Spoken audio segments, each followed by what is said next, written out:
আসসালামু আলাইকুম প্রিয় সপ্তম শ্রেণীর শিক্ষার্থীদেরকে অনলাইনে ক্লাসের পক্ষ থেকে সবাইকে আন্তরিক অভিনন্দন। প্রিয় শিক্ষার্থীরা, আমরা আজকে সপ্তম শ্রেণীর অনলাইন ক্লাসের যে বিষয়টা নিয়ে আলোচনা করব সেটা হলো টেন্স। এর আগে তোমরা দুইটা ক্লাস দেখেছো, টেন্স কাকে বলে, কিভাবে টেন্স গঠন করা হয়, বিভিন্ন বিষয় নিয়ে আলোচনা হয়েছে। আজকে আমি যে টেন্স নিয়ে আলোচনা করব পাস্ট ইনডিফিনিট এবং পাস্ট কন্টিনিউয়াস, এই দুটো টেন্স নিয়ে আলোচনা করব।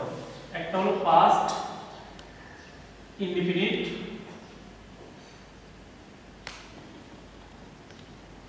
আর একটা হলো এটা নিয়ে প্রথম আমরা আলোচনা করব, ঠিক আছে? পাস্ট ইনডিফিনিট টেন্স কাকে বলে? আমরা পাস্ট ইনডিফিনিট টেন্স কাকে বলে? যেই টেন্স দ্বারা অতীতকালে কোনো কাজ করা হয়েছে বোঝায় তাকে পাস্ট ইনডিফিনিট টেন্স বলে। অতীতকালে কোনো কাজ করা হয়েছে, অতীতকালে মেবি আগে, এখন তুমি ক্লাস 7 এ পড়ো, আগে তুমি ক্লাস 6 এ ছিলা। অতীতকালে কি বোঝানো হয়েছে? অতীতকালে করা হয়েছে। যে টেন্স দ্বারা সংজ্ঞাটা লিখলে একটু, যে টেন্স দ্বারা অতীতকালে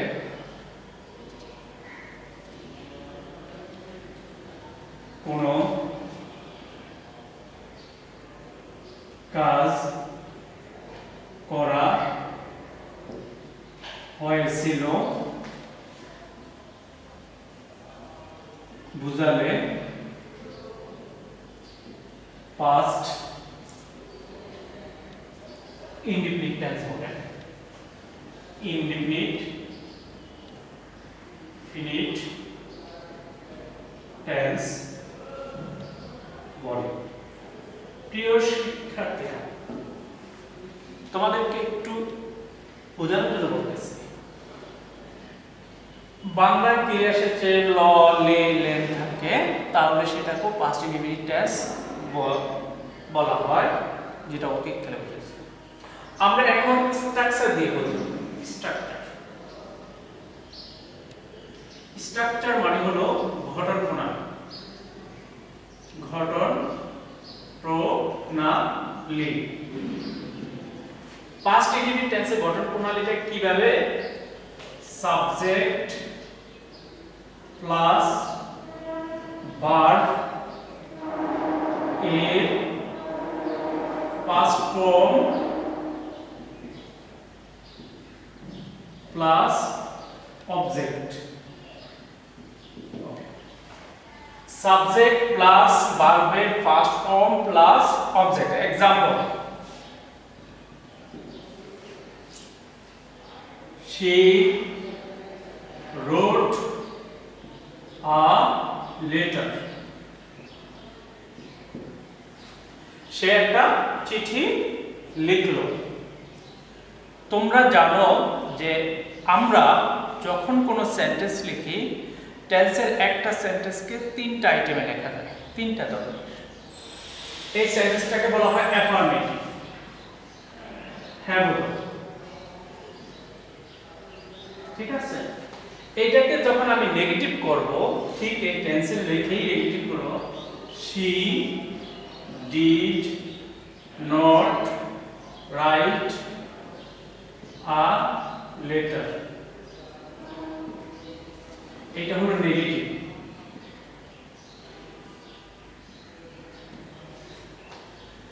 দেখো, আমরা যখন সেন্টেন্স করতে যাই তখন একটা সেন্টেন্সকে প্রথমে she wrote a letter, সে একটা চিঠি লিখলো, পাস্ট টেন্স। কিন্তু যখন এই সেন্টেন্সটাকে আমি নেগেটিভে প্রকাশ করব, she did not write a letter, তোমাদের প্রশ্ন থাকতে পারে এখানে ডিডটা আসলো কোথা থেকে? পুরো এসে দূরে বসলো নাকি? হ্যাঁ, কি সুন্দর, সেন্টেন্সের ভিতরে নেই, হঠাৎ করে যখন নেগেটিভ করার দরকার হয়েছিল তখন আমার ডিডটা চলে আসলো। কেন আসলো? তোমাদের একটা প্রশ্ন অবশ্যই আছে, আমরা প্রশ্নটা একটু প্রসার করি। আমরা জানি যে তিনটা অক্সিলারি ভার্ব আছে, ডু, ডিড, ডাজ। এই তিনজন, এদেরকে আমি তিন ভাই বলি, এরা কি করে? পুরো এসে জুড়ে বসে সেন্টেন্সের ভিতরে। কখন উড়ে এসে জুড়ে বসে? যখন সেন্টেন্সকে কখনো নেগেটিভ করার ক্ষেত্রে যখন কোনো অক্সিলারি ভার্ব থাকবে না তখন ঠিক এদের যে কোনো একজন এসে উড়ে এসে জুড়ে বসবে। অর্থাৎ এই সেন্টেন্সটাকে যখন আমি নেগেটিভ করতে গেছি আমার অক্সিলারি ভার্ব নাই, তখন কি করলো? চলে আসলো। তাহলে আমরা বলতে পারলাম যে কি এই ডু ডাজ এগুলো প্রেজেন্ট ইনডিফিনিট টেন্সে ব্যবহার করা হয়, ডিড ব্যবহার করা হয় পাস্ট ইনডিফিনিট টেন্সে। ডিড কোন টেন্সে ব্যবহার করা হয়? পাস্ট ইনডিফিনিট টেন্সে। যখন তুমি সেন্টেন্সকে, যেমন আমি এখানে একটা লিখি আই এম রিডিং এ বুক, এই সেন্টেন্সটাকে যখন আমি নেগেটিভ করতে যাব তখন এখানে অক্সিলারি ভার্বের পরে নট দিতে হবে। যেমন I am not reading a বুক, চলে আসছে। কেন এটাতে করতে পারছি? এখানে আমার সরাসরি অক্সিলারি ভার্ব আছে, তাহলে নেগেটিভ করার ক্ষেত্রে অক্সিলারি ভার্ব খুবই দরকার। আর কোন জায়গায় অক্সিলারি ভার্ব দরকার? ইন্টারোগেটিভ করার ক্ষেত্রে। কিন্তু এই সেন্টেন্সকে যখন আমি নেগেটিভ করার জন্য অক্সিলারি ভার্ব পাইনি তখন আমাকে এই তিনটা অক্সিলারি ভার্বের যে কোনো একটা নিয়ে আসতে হয়েছে। এদেরকে এক একজনে এক একটা নাম ধরে রাখে, এক একটা বইতে এক এক ধরনের, কোনটা লেখছে বিয়ার অক্সিলারি আর কোন কোন বইতে বলা হয় এটা এমটি অক্সিলারি। তো এটাকে আমরা বিয়ার অক্সিলারি বলেও বলতে পারি। এইটাকে যখন ঠিক এই সেন্টেন্সটাকে যখন আমি ইন্টারোগেটিভ করব তো did she write a letter. এখন দেখেন, তাহলে আমরা আজকে শিখলাম যে ইন্টারোগেটিভ। আমরা আজকে কি শিখলাম? আমরা একটা জিনিস শিখছি, সেটা হলো একটা সেন্টেন্সকে তিনটা আইটেমে লেখা যায়। কয়টা? তিনটা। যখন তুমি এই she write a letter affirmative, she did not write a letter negative, did she write a letter interrogative, তাহলে একটা সেন্টেন্সকে তিনটা রকমে লেখা যায়, 3 আইটেমে তুমি লিখতে পারো। এখন তুমি প্রশ্নটা আছে এখানে ডিড হলো কেন? এখানে তো ডু হতে পারতো, ডাজ হতে পারতো, ডিড হলো কেন? আমরা জানি ডু এবং does present tense, present form. Do does present টেন্সে ব্যবহার করা হয়, ডিড পাস্ট টেন্সে ব্যবহার করা হয়। আরেকটা প্রশ্ন আছে যে ডু ডিড এর পরে ভার্বের প্রেজেন্ট ফর্ম হলো কেন? পাস্ট অথবা পাস্ট পার্টিসিপল তো হতে পারত। মনে রাখবা এই সকল ওয়ার্ডগুলির পরে সবসময় ভার্ব ওয়ান হয়, কখনো ভার্বের পাস্ট পার্টিসিপল বা পাস্ট ফর্ম হয় না, বা ভার্বের সাথে আইএনজিও হয় না। সবসময় খেয়াল রাখবা ডু ডিড ডাজ এর পরে ভার্বের প্রেজেন্ট ফর্ম হয়। আমরা প্রথম আলোচনা গেল সেকেন্ড past continuous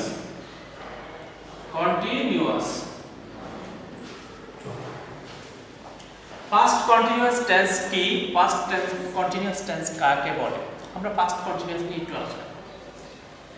যে কাজ অতীতকালে কিছু সময় ধরে চলছিল, অবিরাম বোঝালে, অবিরাম মানে কি চলছিল বোঝালে সেটাকে past continuous tense বলে। যে কাজ, যে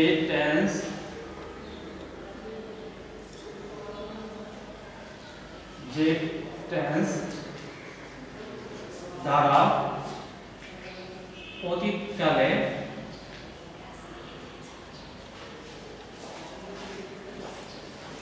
কোনো কাজ অবিরাম চলছিল বোঝালে, অবিরাম চলছিল বুঝালে past continuous tense বলে। past continuous tense বলে।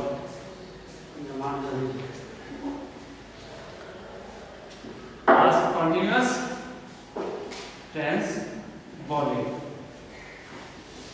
প্রিয় লার্নার্স, দেখো অতীতকালে কোনো কাজ অবিরাম চলছিল, মানে চলছিল কিছু সময় ধরে কন্টিনিউয়াস চলছিল। একটা কাজ হঠাৎ করে করে গেল, এটা পাস্ট ইনডিফিনিট, আর অবিরাম চলছিল মানে কিছু সময় নিয়েছে, তাহলে বোঝালো এটা পাস্ট কন্টিনিউয়াস টেন্স বলে। বাংলা ক্রিয়া শেষে তে ছিল, তে ছিলে, তেছিলেন থাকবে, এটা আমরা সচরাচর আগে থেকে পড়ে আসছি। তো বুঝবে যে বাংলা ক্রিয়া শেষে তে ছিল, তে ছিলে, তেছিলেন থাকলে পাস্ট কন্টিনিউয়াস টেন্স বলে। স্ট্রাকচার, আমরা একটু স্ট্রাকচারটা দেখি। স্ট্রাকচারটা হলো subject plus was were plus was বা ওয়ার যে কোনোটা বলবে plus verb plus ING plus object. তোমাদেরকে আমি একটু বোঝানোর জন্য বলছি, সাবজেক্ট প্লাস ওয়াজ ওয়ার ভার্বের সাথে ING plus object plus extension যেগুলো থাকুক না কেন, যাই কিছু থাকুক। এখন আসে সাবজেক্ট কি, সাবজেক্ট কি? সাবজেক্ট হলো যেটা প্রথম, আই ওয়াজ রিডিং বুক। এখানে দেখো আই হলো সাবজেক্ট, প্রথম কি হয় সাবজেক্ট, তারপরে কি অক্সিলারি ভার্ব, তারপরে কি তারপরে হলো মূল ভার্বের সাথে আইএনজি, তারপরে অবজেক্ট। তাহলে তোমরা সাবজেক্ট হলো প্রথমে থাকে আর ভার্ব থাকে মাঝে, তারপরে অবজেক্ট থাকে সব ভার্বের পরে। ইংলিশ সেন্টেন্সের স্ট্রাকচারটা হলো এইভাবে যে তোমাকে সাবজেক্টটা হবে আগে, মাথায় রাখবে সাবজেক্ট আগে, তারপরে ভার্ব, তারপরে অবজেক্ট। এখন আসো ওয়াজ এবং ওয়ারের ব্যবহারটা আমরা একটু শিখব। ওয়াজ কোথায় ব্যবহার হয়, ওয়ার কোথায় ব্যবহার হয়, আমরা একটু ওয়াজের ব্যবহারটা। সাবজেক্ট যদি আই, হি, শি, ইট থাকে তখন তুমি এই ওয়াজ ব্যবহার করতে পারো। একটু মুছে ওই দিকে দিচ্ছি ওয়াজ।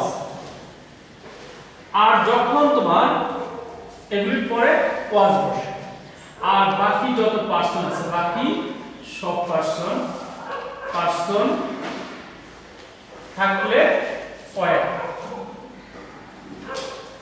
তোমরা সহজে একটু বুঝে নাও, আই, হি, শি, ইট এরপরে ওয়াজ, আর বাকি সব পার্সন বেলা ওয়ার। আই এর পরে তো দেখিয়েছি, এখন হি এর পরে হি was doing the work। শিক্ষার্থীরা হি এর পরে কি হয়েছে, was হয়েছে, আমি যদি ওয়ার লিখতাম তাহলে ভুল হতো। এখন আসো যদি আমি লিখি Nabil was reading a book। এখন নাবিল আর হি এর ভিতরে পার্থক্যটা কি? নাবিল এবং হলো নাবিলের পরিবর্তনে প্রোনাউন হিসেবে হি ব্যবহার হয়, এটা খেয়াল রাখবে। কিন্তু নাবিল হলো কারণ নাম, এর পরিবর্তনে আমরা হি ব্যবহার করতে। যদি এনে বলতাম রূপার পরিবর্তে আমি শি ব্যবহার করতে পারি, তাহলে বোঝা গেল নামের পরও কিন্তু ওয়াজ ব্যবহার করতে পারবে যদি পাস্ট কন্টিনিউয়াস টেন্স হয়। ঠিক আছে, বুঝতে পারছো? নামের পরও তুমি পাস্ট কন্টিনিউয়াস টেন্সে ওয়াজ ব্যবহার করতে পারো। তারপরে ইট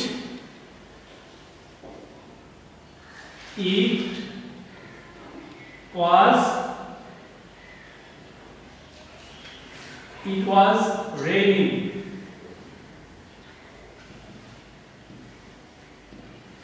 in the morning। এখানে আমি সেন্টেন্সটা সুন্দর করে লিখি, the bird was flying in the sky, flying in the sky। আমি একটু বোঝানোর জন্য তোমাদের লিখেছি, প্রথমে বার্ড দিয়ে করি, তারপরে the bird was flying in the sky। এখানে বারের পরে কি হইছে ওয়াজ হচ্ছে আমাদের তো কথা ছিল যে ইটের পরে ওয়াজ হবে বারের পরে হবে কেন বার্ড এটাকে যখন আমরা কোন ইতর প্রাণী হয় সে তার পরিবর্তে আমরা ইট ব্যবহার করতে পারি প্রোনাউন হিসেবে আমরা ইট ব্যবহার করতে পারি এই জন্য এরপরে আমি ওয়াজ ব্যবহার করছি বুঝতে পারছো এই ক্ষেত্রে তোমরা মনে করবা যে ইটের ক্ষেত্রে যদি এখানে বেসিসের ভিতরে এরকম থাকতে পারে যে আমরা ক্রাউ একটা গল্প শুনছি সেখানে তো সেখানে এইভাবে সেন্টেন্সটা লিখতে পারো it was flying to and flew to find water দেখো এখানে ইটের পরে কিন্তু আমি কি লিখছি ওয়াজ লিখছি তাহলে বার্ডের পরে লিখছি আবার ইটের পরে লিখছি তার মানে কি কোন ইতর প্রাণীর ক্ষেত্রে আমরা ইট ব্যবহার করতে পারি যখন সেই ক্ষেত্রে তারপর তুমি ওয়াজ ব্যবহার করতে পারো সেখানে তুমি ওয়্যার ব্যবহার করতে পারো হ্যাঁ যদি প্লুরাল হয় বার্ডস হতো তাহলে ওয়্যার ব্যবহার করা যেত বুঝতে পারছো এই ক্ষেত্রে তুমি মনে রাখবা যে আই হি শি ইট এর পরে ওয়াজ হয় বাকি সব পার্সন বেলা ওয়্যার হয় যেমন দে ওয়্যার প্লেইং ফুটবল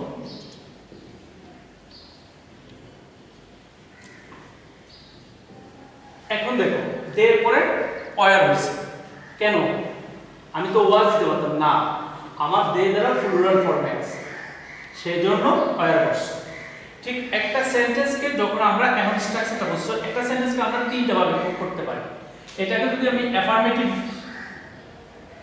বলি তাহলে এটা নেগেটিভ হবে কি I was not reading a book negative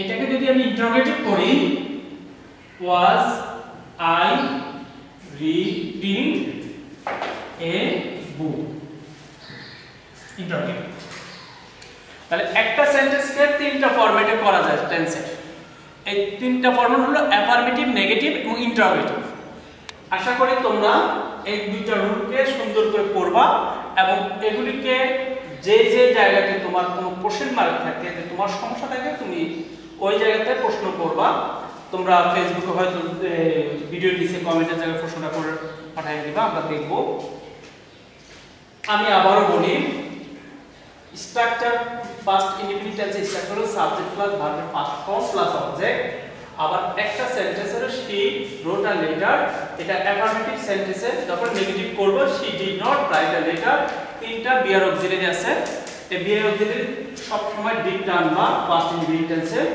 she did not write a letter did she write a letter interrogative past continuous tense structure হলো subject plus was where বাকির সাথে ing plus object I was reading a book I was not reading a book was I reading a book আমি আশা করি তোমরা এই ক্লাসটাকে ভালো করে দেখবা এবং বুঝবা কোনো সমস্যা হলে তোমরা কমেন্ট বক্সে জানাইবা ভালো থাকবা সুন্দর থাকবা রিল্যাক্স মোডে পড়ালেখা করবা দেখবা তোমরা ভালো স্টুডেন্ট হয়ে যাবে এটা প্রত্যাশা করে আজকের মতো ক্লাস এখানে শেষ করছি আল্লাহ হাফেজ